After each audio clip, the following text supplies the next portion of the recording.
માળિયાહાટીનામાં નેત્ર નિદાન કેમ્પ યોજાયો। આ કેમ્પમાં પક્ષીના જીવ બચાવવા પાણીના કુંડા વિના મૂલ્યે વિતરણ કરવામાં આવ્યા। મહેન્દ્ર કુમાર શાંતિલાલ ગાંધી, પ્રમુખ આશીર્વાદ ચેરિટેબલ ટ્રસ્ટ માળિયાહાટીના રણછોડદાસ બાપુ આંખની હોસ્પિટલમાં આ દાતાઓના આર્થિક સહયોગથી દર મહિનાની 17 તારીખે માળિયાહાટીના વણિક મંડીમાં, દર મહિનાની 5 તારીખે ખોરાસા ગીર ભૂતનાથ મહાદેવ મંદિરમાં દરેક વખતે આ કેમ્પ યોજાય છે। વર્ષો થયા, અત્યાર સુધીમાં મારી જાણ મુજબ 19,790 ઓપરેશન થયા છે।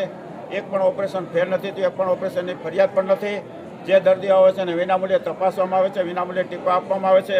અહીંથી રણછોડદાસ બાપુ આંખની હોસ્પિટલમાં લઈ જવામાં આવે છે, જ્યાં ઓપરેશન કરી નેત્રમણી ફિટ કરી, ચશ્મા આપી, શિયાળામાં ધાબળા આપી અને કોલ્ડ ઉનાળાના ફેકો મશીનથી ટાંકા વગરના ઓપરેશન કરી અને પછી પાછા ત્રીજે દિવસે અહીં મૂકી જવામાં આવે છે અને ફરી પાછા કેમ્પમાં એને તપાસવામાં આવે છે। આ કેમ્પ આ માટે આશીર્વાદ રૂપિયા છે અને અમારે માળિયા તાલુકો મોતિયા વગરનો કરવાનો છે, એમાં ખૂબ આશીર્વાદરૂપ છે અને ખૂબ લાખો માણસો એમાં લાભ લીધો છે અને આવી રીતે લાભ લે છે। વિશેષમાં આજે સીતારામ સેવા ટ્રસ્ટ દ્વારા જે પંખી માટેની પાણીની કુંડી આપવામાં આવે છે 300, એ પણ આજે વિતરણ કરવામાં આવેલ છે। અને જેમનો 21 વર્ષનો છોકરો ગુજરી ગયો એવા અવનીશભાઈ કોઠારી દર વખતે બધા દર્દીઓને ચા પાણી પાય છે। આ વખતે ઉનાળાને ધ્યાનમાં લઈ અને શરબતની વ્યવસ્થા કરેલ છે।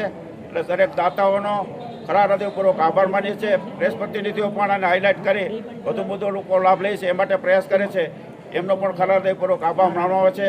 આ કેમ્પ સફળતાની શુભેચ્છા આપ સર્વે પાસે અપેક્ષા રાખીને મારી વાણી વિરામ આપું છું।